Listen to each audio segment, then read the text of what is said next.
Hola, KENNALETHO, aka Mahali Selepe, the girl that calls for countries home. Welcome to my channel.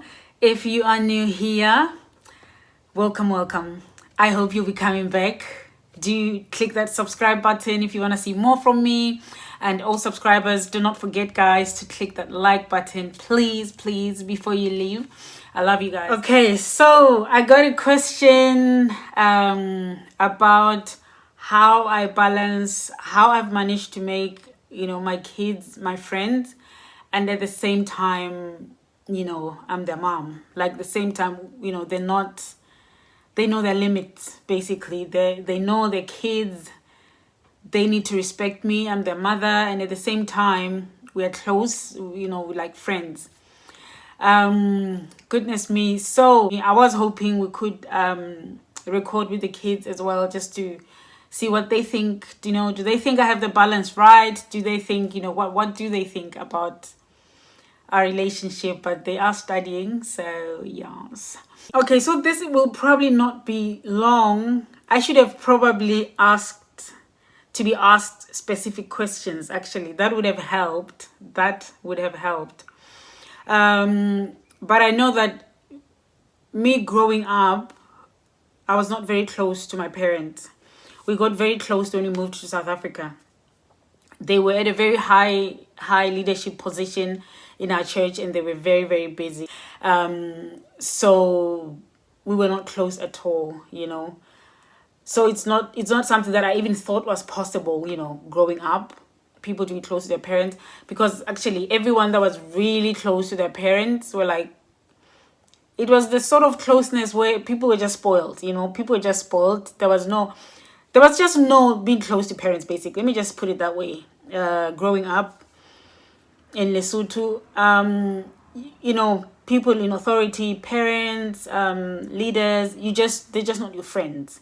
They are to be respected, But then, when we moved to South Africa, then where we lived, at Bethel College in Butterworth, people were, I saw people were close to their parents, and even our parents' style of parenting changed. We became close, and that was really good. So when it came to my kids, so I always, once I was married, I would see people and their kids and just how spoiled kids were. I hate spoiled kids, okay? And I use the word hate lightly, of course. Spoiled kids, I cannot stand them. I cannot stand spoiled kids, okay? That's just how I am naturally. So I have adapted, I have softened up, and I have matured to realize that if they're not mine and they're spoiled, it's okay. I don't have to worry about them. I can love them as they are. They're not mine, okay? But mine had to not be spoiled. I could not stand kids who are spoiled. So that was just always my, I knew that's the kind of mother I was going to be. But then I was impressed by seeing, I feel like I've mentioned this before here. I feel like I've mentioned it here. I got inspired once seeing this. I was watching, some TV program, and this guy, this was in the UK, and so it was BBC. This guy, he was gay, in his 40s, and the guy loved his mom. He even cried speaking about his mom. He's like, my mom is my best friend, my mom is everything. At this point, I already had my boy. He was a baby. He was like under two or something, and that inspired me so much. Their friendship. Then when we got to see him introduce us to his mom, I was like, wow, I want this. Up to then, I didn't realize you could be that close to your kids. But I was very close to my boy. He was very affectionate. I know now he hates hugs and everything, but I make him hug me. I make him kiss me on the cheek when he goes to school. I kiss him on the cheek when he goes to bed. But he's not a touchy-feely person. My daughter is the one that's very, very affectionate physically. So But when he was younger, he was extremely affectionate. You know, he would love to kiss me, hold me, like, you know, he was just loving, and I would just let him love me, you know, and I would just love him back. But I never thought that would last. I never imagined that we would be close when he grows up, until I saw that program and I was inspired. And then, of course, I've mentioned my other friends. I've mentioned a friend before who, you know, she wasn't stressed when she was pregnant, when she had a baby. You know, I was extremely stressed when I had a baby. When Rhea was a baby, it was extremely stressful. Life was stressful. Everything was just stressful. I was stressed. But it became easier as he got older, and I got used to having him around. I got used to, you know, having my responsibility. I got used to knowing that, okay, girl, you are responsible for there's no help. There's no help, you know. You know, back home there's help. So we are used to, you know, always having Metu-sang, you know, it's always auntie. There's always someone helping. Like how I grew up, I think we had like 5 different people living with us, you know, and some people left, they were chased, they were let go because they were stealing, you know. But we always had someone who lived with us, who looked after us. And that's just the life back home. People can afford someone to babysit, to live in with them, to help, to clean, to cook, whatever they choose, you know. This was my first time now. I am here, I have a child. I mean, even before I had a child in South Africa, after we got married, my husband had someone helping him. So the lady continued working once I was there. So now here I am. I really need help. I had broken my leg. My leg was still, you know, I needed help, but I had no help. So I hated the situation. I hated, and by hate, guys, okay, I know, let me just explain. You will hear me use hate a lot in my videos sometimes, but it's very light. I remember telling someone, there's a friend of mine who mentioned that, oh, she loved Peppa Pig. She loves Peppa Pig, but the way it's so rude, you know. Peppa Pig says silly daddy, and I think they use hate as well, lightly. And I was like, no, and rubbish, that's rubbish. I told her, no. This is in the UK. Those words are light. Those words don't mean anything. They're not. It's not when you say someone is silly. It's not the way. It's not what it means in Africa. In Africa, that's an offensive word. In the UK, it's not offensive. So even the word hate, it just means I don't like it, and that's what I mean. I don't mean I hate something, you know. So just to clarify that, in case, you know. So I hated the experience of being alone, struggling, being in pain, being the child. You guys know, you know. If you're parents, you know how demanding children are. And you can just imagine having no help. So the whole thing was just stressful. It was just stressful. But I loved how he made me laugh. I loved having him around. I loved, you know, the joys that the child brought. And thanks to that video, I decided that, you know what? My child is going to be my best friend. He's going to be my best friend. So I think I just continued that attitude. But because I also hated spoiled kids, yeah, there's no way he could be spoiled. You know, he had to know his boundaries. But yeah, it's a struggle when you're friendly with your kids. I think I love my friend Lerato and Po. I love their relationship. I always tell her, you know, I look at them, they're so close, and yet Lerato is so strict. So it's very much possible. But I have felt at some points, especially now that they're teenagers, I know there's one point when I felt like, you know, Rhea, you're crossing the line. I'm your mother, I'm not your friend, you know. Because when you're too close, they then think they can talk to you anyhow. So that is tricky. But I think he's now grown. He's now at a stage where, like, even if he loses his temper or whatever, you know, I have to remember, you know, there's a verse that says, do not anger your kids or something. And I try to put myself in his shoes and remember that how I used to be annoyed at my mom sometimes, and I just yeah, I would not be extremely respectful, but I try to always like once he's calmed down to remind him that I'm his mother, and it's important that he always respects me, you know. And it's been helpful that, you know, my husband also, like he's not very involved. He's not very involved at all when it comes to the kids um and how they behave, how they act, how the kind of people they're becoming. But when he's needed, he is there. You know, there's been times when I'm overwhelmed myself, when I'm too emotional to deal with the kids. But he's there, he just steps in, man. He steps in and one word, yeah, children, you know, children fear their dads. So I've always appreciated having him because he doesn't play either. He hates spoiled kids as well. And that has been a blessing that we have the same outlook, you know, to life. So, and also, I think I've mentioned on one of the videos, yeah, I think I remember mentioning as well, like when Ria was young, because I hate spoiled kids so much, I used to, like, I did not play, okay?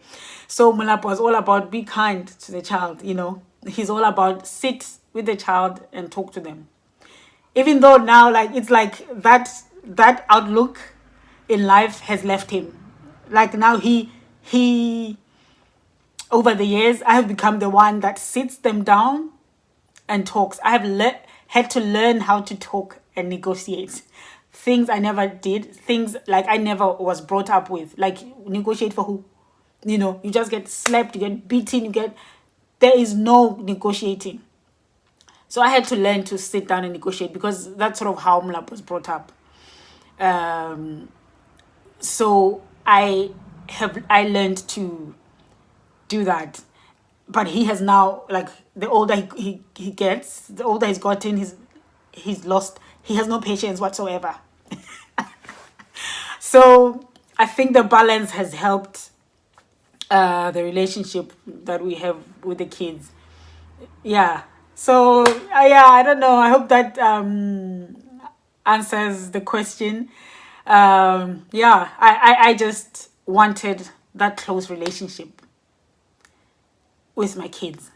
You know, I wanted that close relationship with my kids. Plus, I have largely been a stay-at-home mom. So I have been all they have. They have been all I have. Like in the UK, we lived quite far from people. So I had no friends. So my kids were my friends.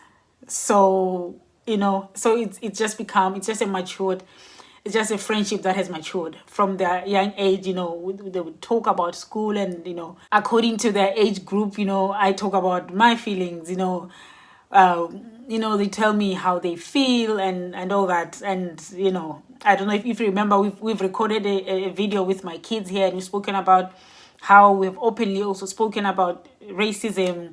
And, you know, Ray, I think, was 4 or 5 when he first watched Sarafina. Like, from the start, I've always told my kids the world, this is how things are. But Ria has always been very, very matured anyway. So yeah, so I've always felt like, you know, I have a friend in my boy. So and Hali, you know, just followed suit. Hali just saw the relationship that, okay, this is how we relate with mom. She's our friend, but we can't cross the line. You know, we have to be respectful. We do get hiding, but she's our friend. She loves us. Even when she gives us a hiding, we know why. But we love her anyway. So I think that's, yeah. Yeah. In a nutshell, yes. 2 things. Me deciding I wanted to be close to my kids, and 2, deciding I do not want my kids to be spoiled. So those things have always been. And also, I think I remember there's a lady who, Mema Singer, for those watching and know her, who, you know, she always said, just ask yourself, when you die, will people want to live with your kids? And that changed my outlook. That I mean, I was already on the right track, you know, and she was impressed with the way I was bringing up my kids. Like, everyone has always been impressed with the way I bring up my kids. From when they were little, everyone would say, wow, your kids are different, you know. So, And there's always been a lot of prayer. It hasn't just been me. It's always praying for them, and then praying for wisdom, and praying, asking God to help me, be who He wants me to be, because they're not mine. They're God's. So God has entrusted me with them. So God, help me to shape them into who You want. But also, what Mema Singer said, wow, I was like, whoa, yeah. If I die tomorrow, will people want to have these kids? Are they the kind of kids that are well behaved? Are they well read? Like, will people want to have these kids? So that always sat at the back of my head as well, that I need to be bringing up people that are pleasant to be around. I need to bring up kids who are pleasant to be around. And yes, people, as they become adults, they need to be pleasant to be around. Not, people shouldn't feel like it's a burden to have them around. So yeah, those factors. And I'm sure there's other factors as well that I'm not remembering. But yeah, that's sort of what I think has helped me. And thank you so much, because you said that I have a good balance of that. So thank you so much. So I think just love the kids, love them, and discipline. Discipline is love, It doesn't mean you don't love them if you discipline them. Spare the rod and spoil the child. That's the verse that I've always been like, even in the UK when they were saying, oh, you can't hit the kids. But I know they sort of had, it wasn't that strict. It wasn't that, it was like, you have to be in love. You have to prove that you were not being abusive. Like, so, I always thought that's the verse I'm pulling up, religious rights. If anybody says what, spare the rod and spoil the child. King Solomon said in Proverbs. So I always knew I'm doing the right thing by giving the kids a hiding, and they only get a hiding because they need to get a hiding. It's not because I'm angry, So I always try to not be angry, try to calm down. And then when I'm calm, I need to follow it up. If I say, if you do A, B, C, you will, D will happen. I need to make sure it happens. Otherwise, kids just push their boundaries. Kids just know that, oh, mom will say that, but nothing will happen. You have to, even when you don't feel like it. Sometimes I've cried when I've hit my kids because I didn't want that. I don't want to hurt them, But though my kids are very different, actually. Harley, just being shouted at, upsets her so much. So, I think she's been beaten less and shouted at less. Like, I don't even shout. Like, shouting is not right, okay? But I'm human. And when you snap, okay? But I have tried to. I remember even my sister saying, that's shouting. That's how you shout at your kids. You are playing. It's like, yeah, that's English shout. Even I think my mom, when we were at home, because I speak English to the kids. Yeah. Anywho, they're like, hi, Bo. That's how you shout. Because the other thing, my husband, I've mentioned, I've made reference to this in previous videos. He doesn't like shouting. He hates shouting. Don't shout. Okay. So as a result, even when I speak to the kids, and then I speak to them, I can't be shouting. So yeah, so I've learned quite a lot. Honestly, I've learned quite a lot of self-control. And I think they have seen. I think the kids have seen because they know where I come from and they have seen me change, and they have, that's why now they're kinder to me. They're more respectful. They're not trying to be difficult because they know how I can get. But yeah, so we just enjoy each other now. We just enjoy each other, by God's grace, we keep praying for each other. They had better be praying for me. Kids, you had better be praying for me. I just pray for them, for God to, grant them wisdom in these teenage years. And then there's going to be boyfriends and girlfriends. I think last year, I was so hurt, just the thought of a girlfriend. Oh my days. But now I've accepted. There is no girlfriend yet. I don't know. I hope not. But, you know, I've prayed to God, and now I'm ready. And I'm ready to love on her. Like, when Rhea gets married, if he ever does, I'm ready to love her with all my heart, because he would have chosen her. You know, I'm ready to trust him to choose the right girl. And yeah. So thank you guys for watching. Oh goodness, it's gone dark. Thank you guys for watching. I think it was a little bit all over the place, but yeah, I remembered things as I went. But I hope you enjoyed that. Yeah, I love you guys. But remember that God loves you even more. And that is the absolute total truth. Ciao, ciao.